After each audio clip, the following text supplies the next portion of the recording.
হজরত ইসমাইল আলাইসাল্লাম যখন একটু বড় হলেন তখন হজরত ইব্রাহিম আলাইসাল্লামকে আল্লাহ তাআলা মসজিদ নির্মাণের জন্য হুকুম করলেন। হজরত ইব্রাহিম আলাইসাল্লাম একবার শাম দেশ সিরিয়ার দিকে মক্কায় আগমন করলেন। সেখানে তিনি পুত্র ইসমাইলকে জমজমের পাশে গাছের নিচে বসে তীর ধনুক ঠিক করছে দেখতে পেলেন। হজরত ইব্রাহিম আলাইসাল্লাম এসে তাকে সালাম দিলেন এবং শহরের দিকে অবতরণ করে ইসমাইলের পাশে বসে গেলেন। ইসমাইলকে উদ্দেশ্য করে কোনো ভূমিকা ছাড়াই বললেন, হে ইসমাইল, আল্লাহ তাআলা আমাকে একটি কাজ করার হুকুম দিয়েছেন। ইসমাইল আলাইসাল্লাম বললেন, হে আমার পিতা, আপনাকে যা আল্লাহ তাআলা আদেশ দিয়েছেন তা পালন করুন। তখন ইব্রাহিম আলাইসাল্লাম বললেন, ইসমাইল, আমার প্রভু আমাকে তার জন্য একটি গৃহ নির্মাণের হুকুম দিয়েছেন। তখন ইসমাইল আলাইসাল্লাম বললেন, আমরা কোন স্থানে গৃহ নির্মাণ করব? ইসমাইলের প্রশ্ন শুনে আল্লাহ তাআলার কাছে ইব্রাহিম আলাইসাল্লাম জিজ্ঞাসা করলেন, হে আল্লাহ, কোথায় কাবা নির্মাণ করব? আল্লাহ তাআলা তখন ঘোষণা দিলেন একটি সাকিনা তীব্র ঘূর্ণিবার্তা, আর জানালেন এই সাকিনা যেখানে গিয়ে থামবে সেই স্থানটি হবে কাবা স্থান। এই বার্তায় হজরত ইব্রাহিম আলাইসাল্লাম ও ইসমাইল আলাইসাল্লাম চলতে চলতে নির্ধারিত স্থানে গিয়ে থামলেন।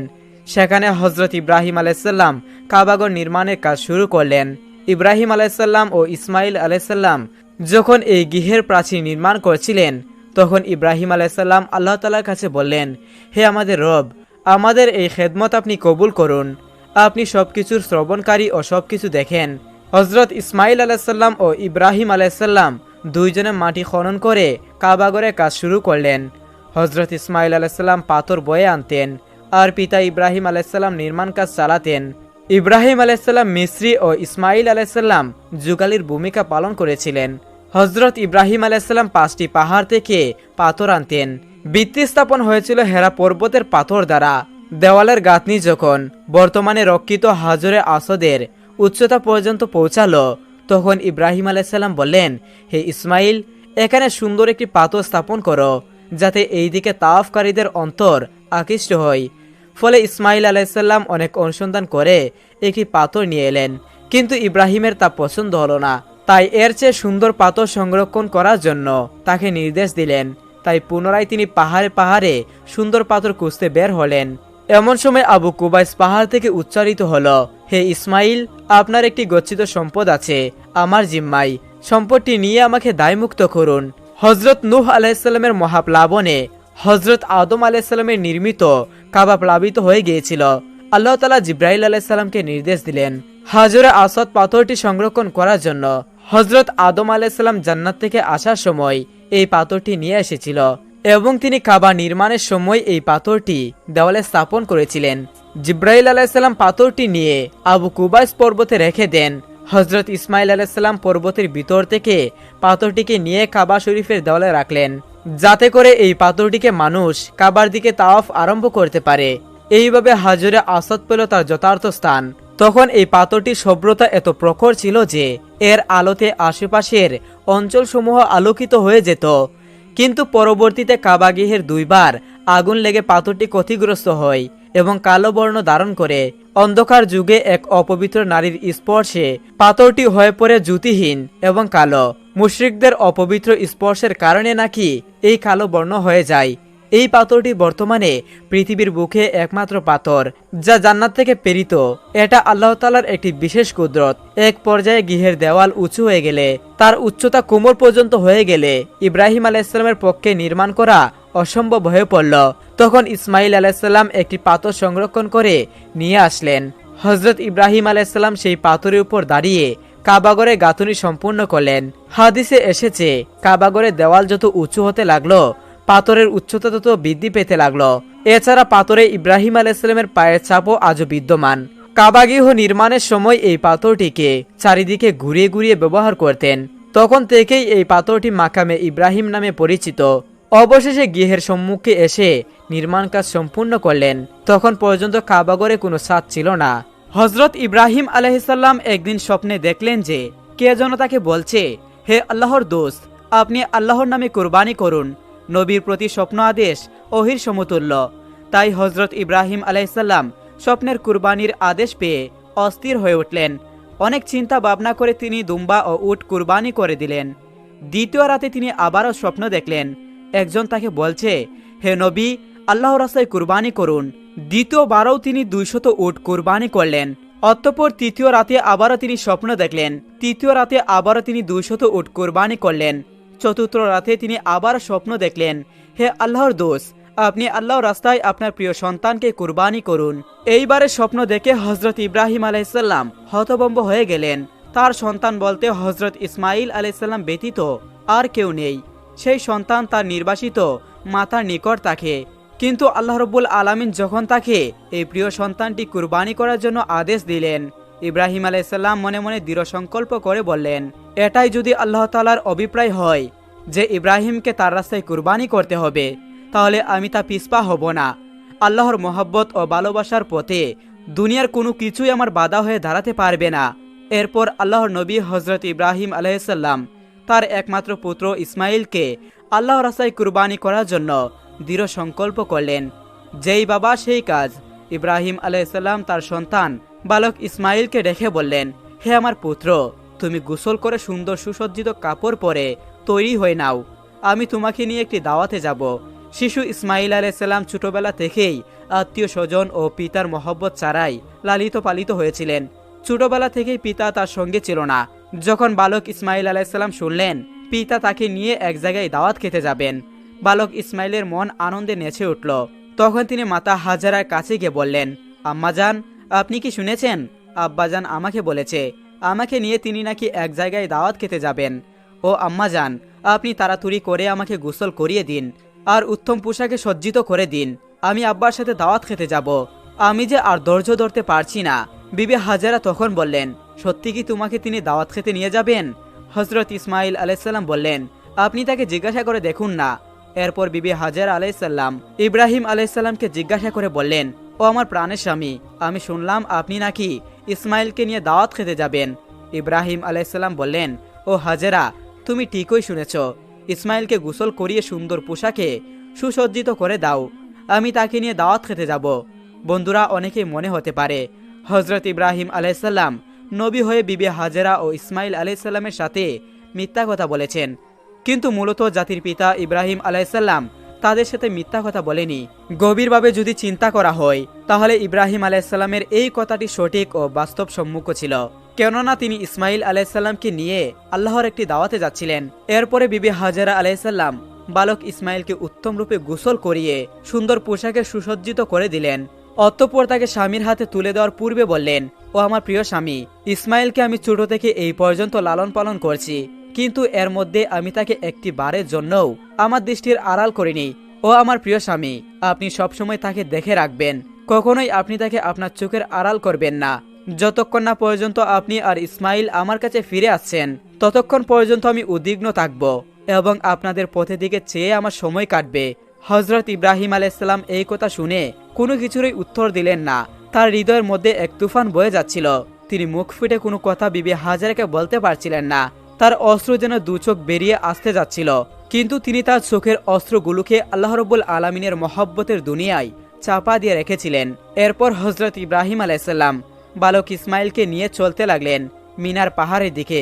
অভিশপ্ত ইবলিস যখন দেখল জাতির পিতা ইব্রাহিম আলাইহিসসালাম আল্লাহ রাব্বুল আলামিনের আদেশ পালনার্থে তার একমাত্র পুত্র সন্তানকে জবাই করার জন্য দৃঢ় সংকল্প করেছে, তখন তার আর সহ্য হলো না। সে বলতে লাগলো, আমি ইবলিস, মানব জাতির জন্য আমি বেহেশত থেকে বহিষ্কৃত হয়েছি এবং আমি চিরস্থায়ীভাবে জাহান্নামী হয়েছি।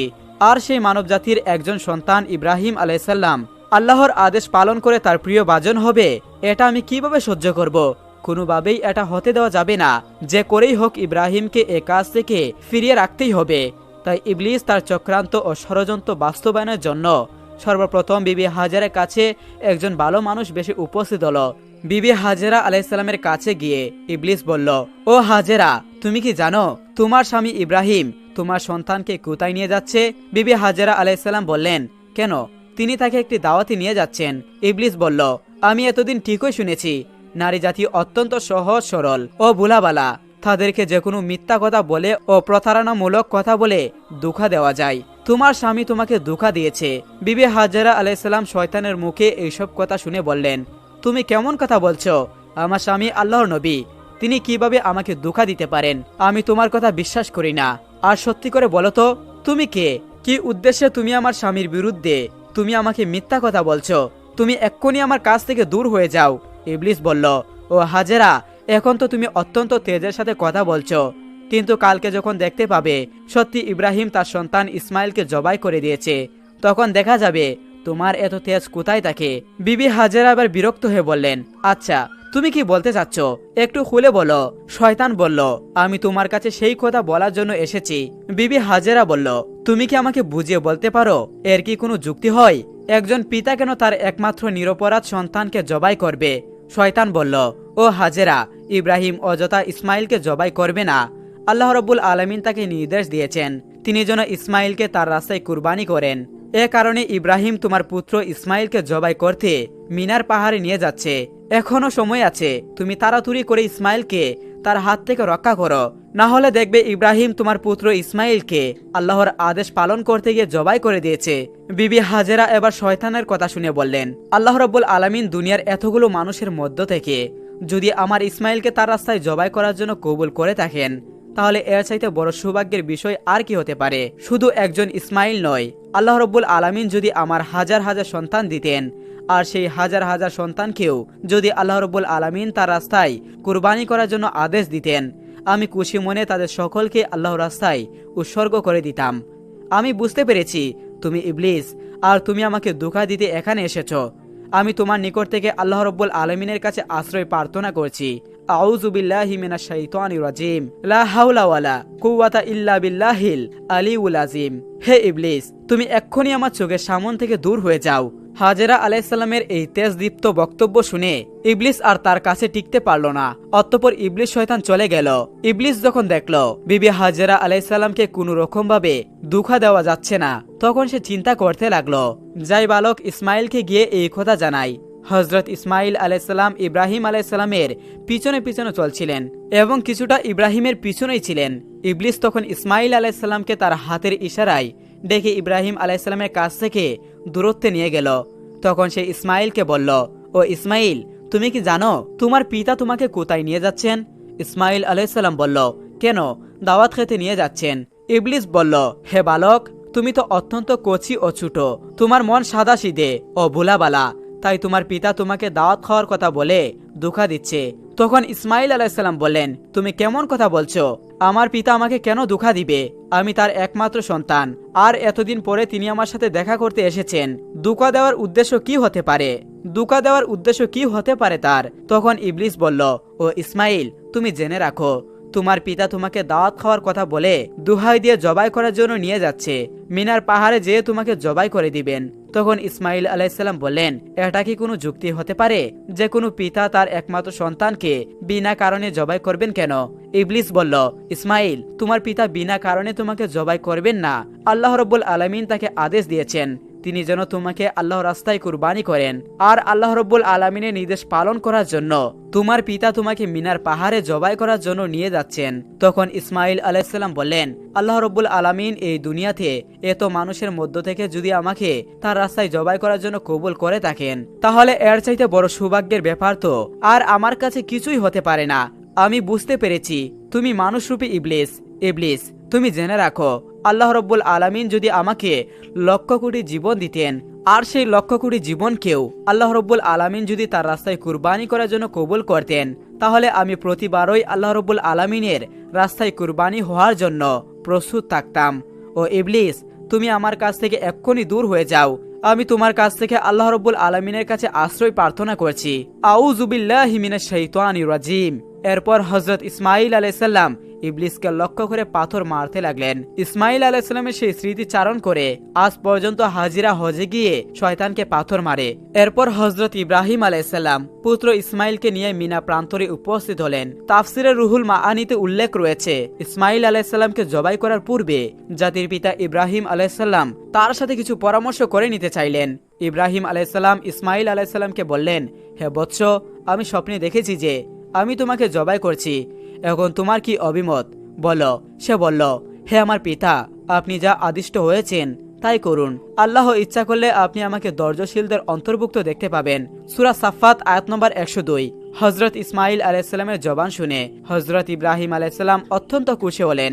অতঃপর হজরত ইসমাইল আলাইসাল্লাম তার পিতাকে লক্ষ্য করে বললেন, আব্বাজান, আপনি তো আমাকে জবাই করে দিবেন, তার পূর্বে আমার কয়েকটি অনুরোধ রয়েছে, আপনি কি দয়া করে আমার সেই অনুরোধগুলো রক্ষা করবেন? ইব্রাহিম আলাইসাল্লাম বললেন, বৎস, তুমি তোমার আরজি পেশ করতে পারো, আমি সেগুলোকে যথাসাধ্য রক্ষা করার চেষ্টা করব। তখন ইসমাইল আলাইসাল্লাম বললেন, ওহে আব্বাজান, আমাকে জবাই করার পূর্বে আমার হাত পা উত্তম রূপে বেঁধে নিবেন। দেখা যায় জবাই করার সময় জীবজন্তুগুলো তাদের হাত পা চুরাচুরি করে, তেমনি ভাবে মৃত্যু যন্ত্রণা সহ্য করতে না পেরে আমিও যদি আমার হাত পা চুরাচুরি করি আর তা যদি আপনার শরীরে লেগে যায়, এতে আমার বেয়াদবি হবে, আর আমি চাই না মৃত্যুর পূর্বে আমার পিতার সাথে বেয়াদবি করে মরতে। অতঃপর হে আব্বাজান, আপনি আমার এই অনুরোধ রক্ষা করবেন। দ্বিতীয়ত, আমাকে জবাই করার সময় আপনি আপনার চক্ষুদ্বয় ভালো মতো কাপড় দিয়ে বেঁধে নিবেন, কেননা জবাই করার সময় আপনার চোখ আমার চেহারায় পড়ে, তাহলে আমার প্রতি আপনার দয়ার উদ্রেক হবে, যাতে আপনার জবাইয়ের কাজে ব্যাঘাত সৃষ্টি হবে। আর আমি চাই না আপনি আল্লাহ রাব্বুল আলামিনের আদেশ পালন করতে কোনো রকম বাধার সম্মুখীন হন। তৃতীয়ত, আমার যে আবদার তা হলো কুরবানি করার পর যখন আপনি গৃহে প্রত্যাবর্তন করবেন, তখন আমার রক্তমাখা জামা কাপড়গুলো নিয়ে আমার জনম দুঃখিনী আম্মার নিকট সমর্পণ করবেন এবং তাকে আমার সালাম জানাবেন ও বলবেন যে তার এই ত্যাগের বিনিময়ে আমরা একত্রে বেহেশতে অবস্থান করতে পারবো। এবং তাকে আরো বললেন যে আল্লাহ পাক তার নির্দেশ পালন করার জন্য যে তৌফিক আমাদেরকে দিয়েছেন তার জন্য তিনি যেন শুকরিয়া আদায় করেন এবং তিনি যেন আমার প্রতি কোনো দুঃখ প্রকাশ